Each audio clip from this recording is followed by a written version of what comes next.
This week on Christian World News, a new explosion of terrorism and the Christians who are in the hotspot. Where are Islamic attacks now surging and why? Plus, an explosive growth of Christianity in a country where 99% of the population are Muslims. And for generations, they lived in the jungles of Uganda. But when the government forced them to leave, they lost everything. That's when a Christian ministry stepped in, and that changed everything. Hello, everyone. Welcome to this week's edition of Christian World News. I'm George Thomas. Wendy Griffith is on assignment. American soldiers blown up, dozens of innocent civilians beheaded. No, this is not the Middle East. It's Africa. ISIS has taken refuge there. So what can be done to stop the slaughter? We take a closer look at the new ground zero for jihad. On November 6th, a CIA officer, formerly of the Navy's elite SEAL Team 6, is killed in an explosion set off by the Somali-based Islamic terror group Al-Shabaab. The CIA operative, along with 4 Somali officers, reportedly died during a raid on the group's suspected hideout south of Mogadishu. 4 days later, on November 10th, ISIS-linked fighters behead 50 people in a soccer stadium in northeast Mozambique. Then, on November 29th, Boko Haram Islamic fighters slaughter 110 Nigerian farmers, men and women attacked in their rice fields. Steve Killalay tracks terror around the globe for the Australia-based Institute for Economics and Peace. He tells CBN News the center of gravity for ISIS and other Islamic terror organizations is clearly moving. Sub-Saharan Africa now has a higher number of people killed through terrorism than the Middle East and North Africa. Killalay's group publishes the annual Global Terrorism Index. He says while the death toll from terrorism around the world has dropped, Islamic terror attacks in Africa are surging. We look at the 10 countries with the largest increases in deaths from terrorism. 7 of those countries are in Sub-Saharan Africa. Burkina Faso, Mozambique, the Democratic Republic of Congo, Mali, Niger, Cameroon, and Ethiopia, among those witnessing a spike in attacks this year. The State Department's head for counter-terrorism, Ambassador Nathan Sales, describing to reporters during a digital press conference about what drives this wave of terror, whether in Nigeria or Mozambique. What we're seeing today is a committed ISIS affiliate that embraces the ISIS ideology, that embraces the ISIS tactics and procedures, and that embraces the ISIS vision of a caliphate. And the jihadist groups are recruiting followers. 10% of those recently surveyed across 14 countries said they'd been approached by radical Islamic groups. Michael O'Hanlon is with Brookings Institute. There are a couple 100 million Islamic Africans, Muslim Africans, and if only 0.01% are tempted by extremism, that's still several 100,000 people we may have to worry about. Nigeria sits at the epicenter. Nigeria is where the most lethal and most active external Islamic State province is located. Jacob Zen writes extensively on Boko Haram, the Nigeria-based Islamic terror group. According to the Global Terrorism Index, Boko Haram, which has pledged allegiance to ISIS, has been responsible for more than 57,000 deaths since 2011. And their increasing capabilities over the past few years has been alarming. Boko Haram leader Abubakar Shekau, now Africa's most wanted man, wants to turn Nigeria Islamic and force Christians, half its population, to either leave, convert to Islam, or die. Johnny Moore, co-author of the new book, The Next Jihad, called what's happening here nothing short of Christian genocide. It's the exact same playbook that ISIS used against Christians and Yazidis in Iraq. Boko Haram was already killing more people in Nigeria, Christians in fact, than ISIS did at their height in Iraq and Syria. It led the State Department last week to call out Nigeria for failing to stem the religious persecution, the first time a democracy has ever been cited for violating religious freedom. lack of security is a chief factor fueling the jihadist movement. Of course, many of these African countries have very weak governments, which means there is frustration among many of their people, and there's also difficulty in providing security. So the government doesn't have the ability to find and stamp out these kinds of extremist groups. With terrorism increasing, Ambassador Sales says African governments need to focus on confronting violent extremism. 25 active Islamist groups now operate on the continent. That's up from just 5-10 years ago. And according to The Intercept, the U.S. has 29 military bases across Africa, almost all engaged in the fight against Islamic extremist groups. Our emphasis in boosting counterterrorism capabilities, not only in Africa but around the world, is to bolster law enforcement and border security and countering the financing of terrorism capabilities to really defeat the ideology that inspires some people to embrace radicalism and violence. Up next, fighting for freedom of speech and faith, how Islamic blasphemy laws are used to intimidate and oppress Christians. These are times of warfare. You go into the strong tower when you're under attack. CBN presents The Name of God, the latest teaching by Gordon Robertson. God has given you the right to carry his name. That is life-changing. Discover the peace, healing, provision, and protection that can be found in the Lord's name.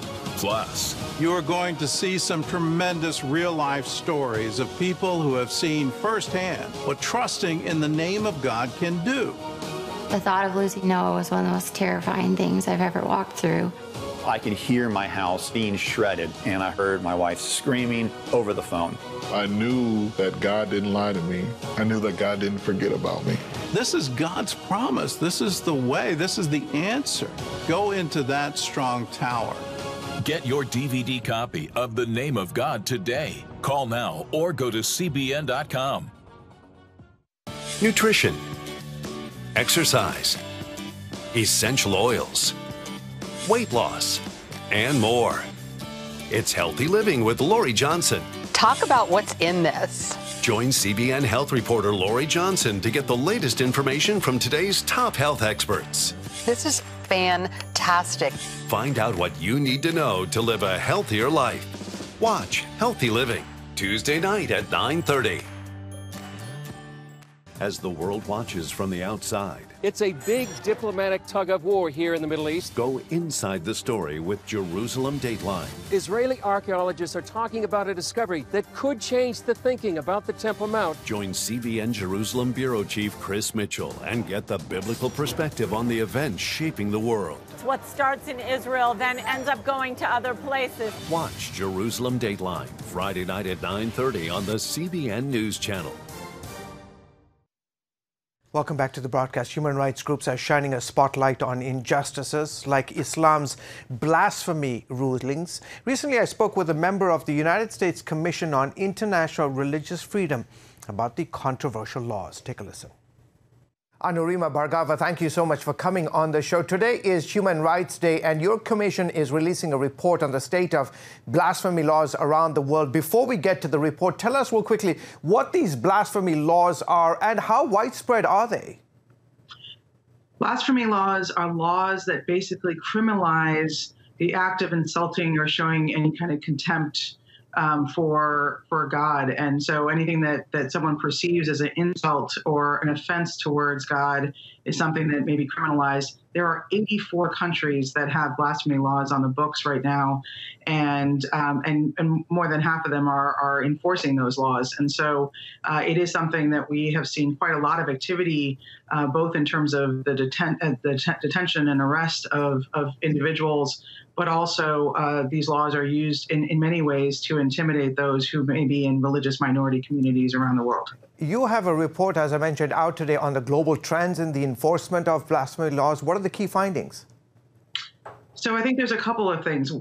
First, as I just mentioned, we see active enforcement of blasphemy laws in 43 of the countries. There are 84 countries, as mentioned, that have blasphemy laws on the books.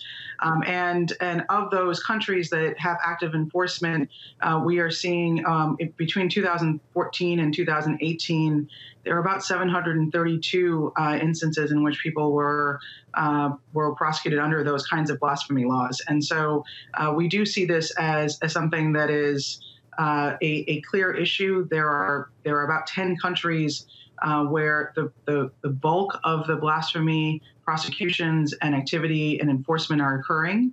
And in those countries, we see a situation like in Pakistan where there are people who've been who've been prosecuted under blasphemy laws and are facing death penalty or other very severe offenses for everything from using the social media or comments that someone has perceived as being blasphemous in nature. How do such laws violate international human rights? Well, our view is that if there's a law that criminalizes someone being able to express their views on religion, their beliefs on religion, whether it is to believe or not to believe, that is something that interferes with the right to religious freedom, one that is protected in the Universal Declaration of Human Rights. And so these laws, by their very nature, have been found to be problematic under human rights standards. And the enforcement of these laws, particularly because the wording is often very vague. For all of those reasons, we have found repeatedly over the years that blasphemy laws are something that don't comport with human rights standards. Despite years of attempts to repeal these laws, countries like Pakistan, Egypt, and Turkey still continue to enforce them, right?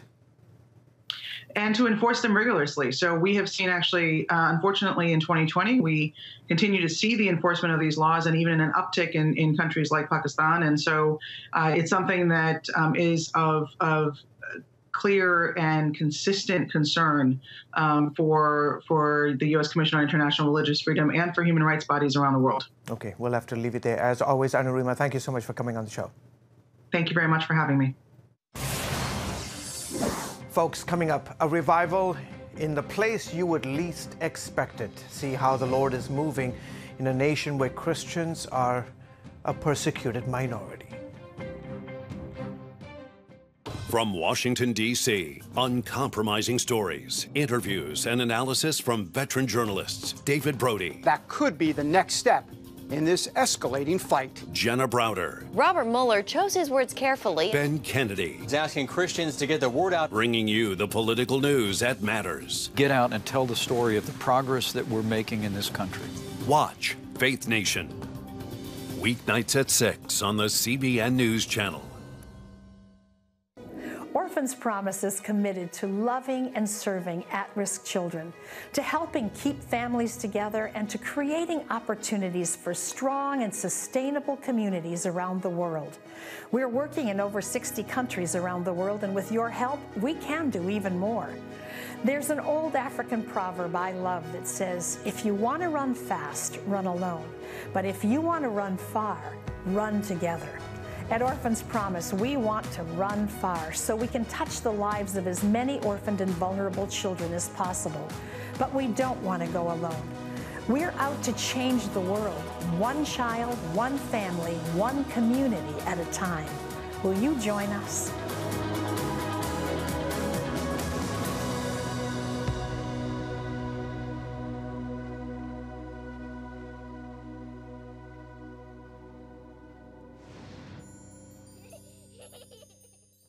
The Name of God, a new teaching from Gordon Robertson. The name of the Lord is a strong tower. Gain important insights into the protection available to you in the name of God. Discover how God is our healer, our provider, and the one who gives us peace. Plus, see exciting true stories of God's providence in the lives of real people. You get the answer to everything, and that answer will never leave you. The Name of God, available now. Welcome back to Christian World News. It's an area that was once hostile to the gospel, but now an amazing revival is moving through this North African nation. Here's my exclusive report on tens of thousands of Muslims who are turning to Christ. These images of North Africans worshipping have never been seen before on television.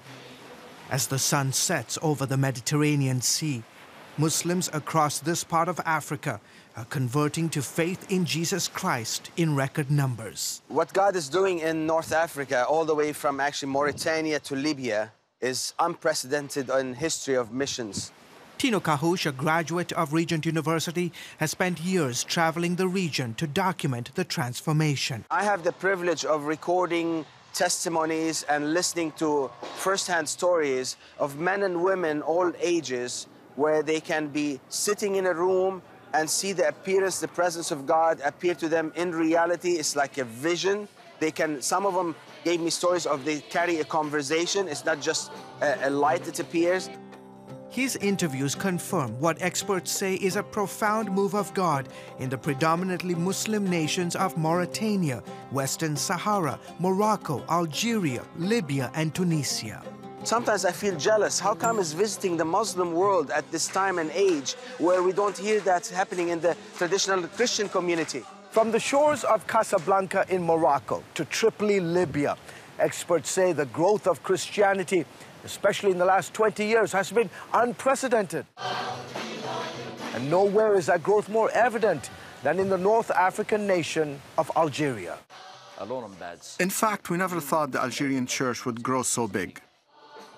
Pastor Salah leads one of the largest churches in Algeria, where 99% of the population is Muslim. He says every new Christian in his church came from a Muslim background. Some 1,200 believers attend the church. In fact, since we started as a church until today, we've baptized on average 150 to 160 believers per year. Men like Zino, who was invited to attend Pastor Salah's church by a friend.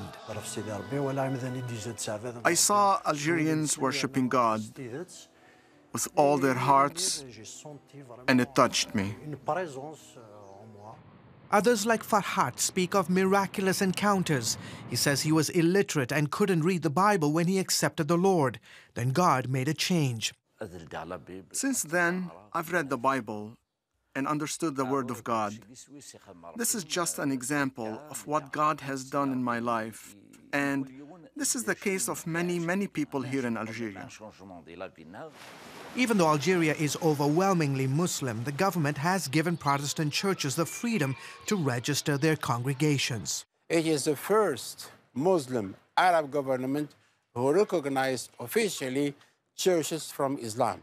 Yusuf Kurahmani is a leading Algerian pastor. He says the government will harass and intimidate Christians from time to time, but the level of persecution is nothing like it was 20 years ago. God has given to us many opportunities to witness at the police stations, at the courts.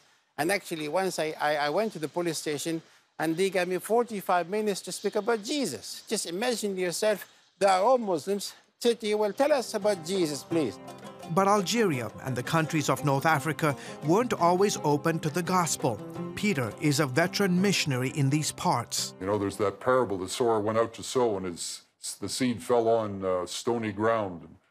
This is North Africa. In those days was quite resistant and stony. For security reasons, we've altered his voice and concealed his identity. The religion and the culture were unsympathetic to anything that was foreign, and Christianity was considered to be the religion of the Europeans. Peter believes the arrival of satellite TV and the internet have dramatically changed people's perception of Christianity.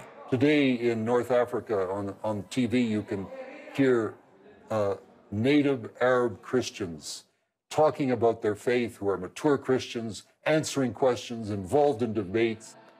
Emboldened by God's power, Algerian Christians are now on a mission to take the gospel to the four corners of the globe. God has put in our heart to be able to send 1,000 missionaries by the year 2025. And I really believe maybe one day America will end up with some Muslim converts, missionaries coming to reach out to the Muslims there and other parts as well. From the shores of Casablanca, stretching all the way to the desert sands of Egypt, God on the move. When we come back, watch miracles unfold deep in the heart of a jungle, in the pygmy colonies of Uganda. You do not want to miss this. That's coming up next. It's about the competition. I kind of put that pressure on myself, and I think people had expectations. It's about overcoming. We use this phrase all the time, keep chopping, keep practicing hard. It's about going the distance. I think as a father, it's my job, to lead. Just be the best husband and father I can be. Watch Going the Distance with Sean Brown Saturday night at 7:30 on the CBN News Channel. I'm Ephraim Graham, and this is Studio 5. Cruise with me as I discover the good things happening in the world of music, sports, television, and movies. The fact that Ryan Coogler was going to be directing the film, I knew that something special was going to happen. We'll chat with artists at the forefront of entertainment and explore the connection between popular culture and faith. I asked my pastor, I said, well, does that mean I'm supposed to be a preacher? He says, well, no, you already have a pulpit. Watch Studio 5, Wednesday night at 9:30. Some trust in chariots. Some trust in horses. But we will trust in the name of the Lord our God. CBN presents the name of God. Jehovah Shalom. The Lord is our peace. Jehovah Yireh. The Lord will provide. Jehovah Shammah. The Lord is there. Jehovah Rapha. The Lord who heals. Jehovah Sidkenu. The Lord our righteousness. You'll be encouraged by Gordon Robertson's teaching on the name of God. God has given you the right to carry his name. Plus, you'll see exciting true stories of God's providence in the lives of real people. I could hear my house being shredded when I heard my wife screaming. I knew something was seriously wrong with him, and it was worse than we had thought. Become a CBN partner and get your copy of The Name of God. Call 1-800-700-7000 or go to cbn.com.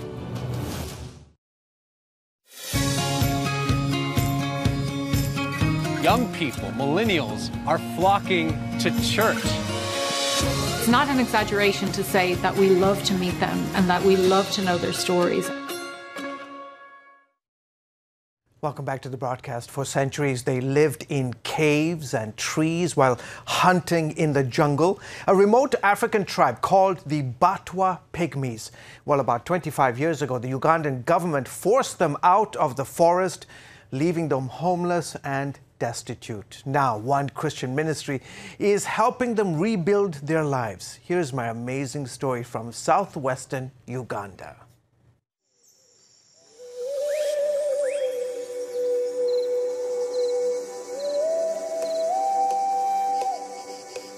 You're about to see images never captured on camera.